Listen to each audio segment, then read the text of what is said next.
In this tutorial, I'll be guiding you guys on how to withdraw money from Steam. So let's get started.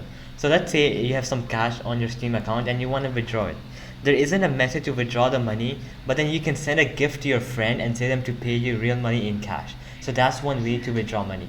So let's say you have some cash and you want to withdraw it. So you could just go to store and click on featured, and then you'll be on this page. Then you're gonna click on this option which says Steam gift cards. So once you click on it, you're gonna send the gift card to one of your friends, any of your school friends or someone. So I'm gonna click send through Steam. Then you're gonna pick an amount. So let's say you have $10 on your account, so you can just pick any amount you want to send. So I'm gonna pick this one.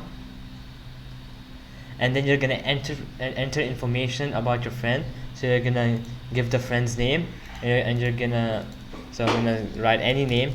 So whatever your friend's name is, you're gonna type it in, and then you're gonna click continue. And then once you send him the gift, you can ask him cash in real life. So that's the only way you can withdraw money on Steam. So alright guys, that'll be it for the video. I hope it helped you out, and I'll be seeing you guys next time. Peace out.